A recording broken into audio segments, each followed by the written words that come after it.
CPI-യിൽ നിന്നും രാജിവെച്ച PK Sadasivan, S Manoj എന്നിവർ CPM-ൽ ചേർന്നു. ഉപാധികളില്ലാതെയാണ് ഞങ്ങൾ CPM-ൽ ചേർന്നതെന്ന് ഇവർ വാർത്താസമ്മേളനത്തിൽ പറഞ്ഞു.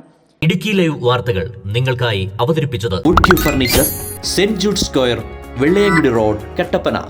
4 പതിറ്റാണ്ടോളമായി CPI-യുടെയും പോഷക സംഘടനകളുടെയും തലപ്പത്ത് പ്രവർത്തിച്ചിരുന്നവരാണിവർ. ജില്ലയിൽ CPI-യുടെ തലപ്പത്തുള്ള ചില നേതാക്കൾ പാർട്ടിയുടെ സംഘടനാ സംവിധാനത്തെ സ്വാർത്ഥതയ്ക്കും സ്വകാര്യ ലാഭങ്ങൾക്കുമായി ഉപയോഗിക്കുകയാണ്. ഇവരുടെ പ്രവർത്തനങ്ങൾ മൂലം നിരവധി ആളുകൾ പാർട്ടി വിട്ടുപോയിട്ടുണ്ട്. തങ്ങളുടെ താൽപര്യങ്ങൾക്കനുസരിച്ച് പ്രവർത്തിക്കുന്നവരെ മാനദണ്ഡങ്ങൾ പാലിക്കാതെ പാർട്ടി സ്ഥാനങ്ങളിൽ തിരികെ കയറ്റുന്നു. CPI-യിലെ ചില നേതാക്കൾ ഭൂമാഫിയയുടെ പിടിയിലും അഴിമതി കേസുകളിലും പങ്കുണ്ടെന്നും പറയപ്പെടുന്നു. ഈ സാഹചര്യത്തിലാണ് തങ്ങൾ പാർട്ടി വിട്ടതെന്ന് ഇവർ പറയുന്നു. CPI പ്രവർത്തനം അവസാനിപ്പിക്കുന്നതാണെന്ന് പറയാൻ 2-ാം തീയതി നിങ്ങളെ വിളിക്കുകയും കാര്യങ്ങൾ പറയുകയും ചെയ്യുകയുണ്ടായിരുന്നു. ഞങ്ങൾ അതിനുശേഷം ഭാവി പ്രവർത്തനങ്ങൾ എന്തായിരിക്കണം എന്നതിനെ സംബന്ധിച്ച് ഞങ്ങളും ഞങ്ങളുടെ സഹപ്രവർത്തകരായിരുന്ന കുറേ ആളുകളും എക്കാലവും നമ്മളോടൊപ്പം കൂടിച്ചേർന്നിട്ടുന്ന കുറേ ആളുകളുമെല്ലാമായി വളരെ വിശദമായി ഗൗരവമായി പരിശോധിച്ചു. ഞങ്ങളുടെ ചിന്തയും അഭിപ്രായങ്ങളും അവരുമായി പങ്കുവച്ചത് ഇന്നത്തെ ഇന്ത്യൻ ദേശീയ രാഷ്ട്രീയ സാഹചര്യത്തിൽ വ്യവസ്ഥിതികൾ തമ്മിലുള്ള പോരാട്ടത്തിൽ സോഷ്യലിസം, അതിനാധാരമായ മാർക്സിസം, മുതലാളിത്തത്തിന് പകരം വെക്കാൻ മറ്റൊന്നുമില്ലാത്ത സാഹചര്യമാണ് ഇന്ത്യയിൽ. ഏറ്റവും പ്രസക്തമായ കാലമാണ്. എവിടെയെല്ലാം അടിച്ചമർത്തപ്പെട്ടവൻ ഏറ്റവും കൂടുതൽ അപകടത്തിലാകുന്നുവോ അവിടെയെല്ലാം അവരുടെ മോചനത്തിന് വേണ്ടിയുള്ള പ്രത്യയശാസ്ത്രമാണ് മാർക്സിസം. അത് ഉയർത്തിപ്പിടിച്ചാണ് ഞങ്ങൾ ഈ കാലം അത്രയും CPI-യുടെ കൊടി പിടിച്ചു നിന്നത്.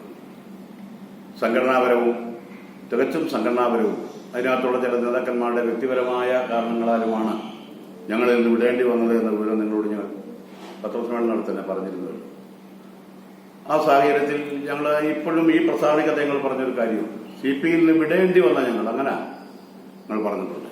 അപ്പോൾ തീർച്ചയായും ഞങ്ങൾ ഉയർത്തിയ മുദ്രാവാക്യങ്ങൾ ഞങ്ങൾ ഏത് വിഭാഗത്തിൽ കൊണ്ട് പ്രവർത്തിച്ചോ ആ പ്രവർത്തനങ്ങൾ കൂടുതൽ ആഴത്തിലും ശക്തവുമായി മുമ്പോട്ട് കൊണ്ടുപോകാൻ സഹായകരമായി ചേർത്ത് പിടിക്കൽ, ഒരു പിന്തുണ, ശക്തമായ ഒരു യോജിപ്പ്, കെട്ടുറപ്പ് എന്ന നിലയിൽ ഞങ്ങൾക്ക് തെരഞ്ഞെടുക്കാൻ ഉള്ള ഏക party communist party of India മാർക്സിസ്റ്റാണ്. കമ്മ്യൂണിസ്റ്റ് ആശയങ്ങൾ മുറുകെ പിടിക്കുന്നതും വർഗീയതയ്ക്കെതിരെ ശക്തമായ നിലപാടെടുക്കുന്നതുമായ പാർട്ടി എന്ന നിലയിലാണ് CPM-ൽ ചേരാൻ തീരുമാനിച്ചതെന്നും ഇവർ പറഞ്ഞു. ഇനിയും കൂടുതൽ പേർ CPM-ലേക്ക് വരുമെന്നും ഇവർ പറഞ്ഞു. PK സദാശിവനും S മനോജിനുമൊപ്പം CPM നേതാക്കളായ PN Vijayan, NK Gopinathan, VC Anil എന്നിവരും വാർത്താസമ്മേളനത്തിൽ പങ്കെടുത്തു. Idukki live news Nedumkandam. Idukki live വാർത്തകൾ നിങ്ങൾക്കായി അവതരിപ്പിച്ചത് കട്ടപ്പനയിലെ ഏറ്റവും വിപുലമായ furniture showroom wood furniture, saint Jude square, Vellayamkudi road, Idukki Kavala. വീട് എന്നത് ഒരു സ്വപ്നമാണ്. ആ വീടിനെ മനോഹരമാക്കുന്നത് ഫർണിച്ചറുകളാണ്. വീടുകൾക്കും ഓഫീസുകൾക്കും അനുയോജ്യമായ എല്ലാവിധ ഫർണിച്ചറുകളുടെയും അതിവിപുല ശേഖരവുമായി വുഡ് ഫർണിച്ചറിന്റെ നവീകരിച്ച ഷോറൂം കട്ടപ്പന ഇടുക്കി കവല വെള്ളയാങ്കുടി റോഡിൽ സെന്റ് ജൂഡ് സ്ക്വയറിൽ പ്രവർത്തനം ആരംഭിച്ചിരിക്കുന്നു. കാലത്തെ അതിജീവിക്കുന്ന ക്വാളിറ്റിയിലും ഭംഗിയിലും എക്സ്പീരിയൻസ്ഡായ കാർപ്പന്റേഴ്സിന്റെ അതിവിദഗ്ധമായ കരവിരുതിൽ തീർത്ത ഫർണിച്ചറുകൾ ഇനി നിങ്ങളുടെ വീടുകൾക്കും ഓഫീസുകൾക്കും ചാരുത പകരും. Wood furniture, saint Jude square, Vellayamkudi road, Kattappana.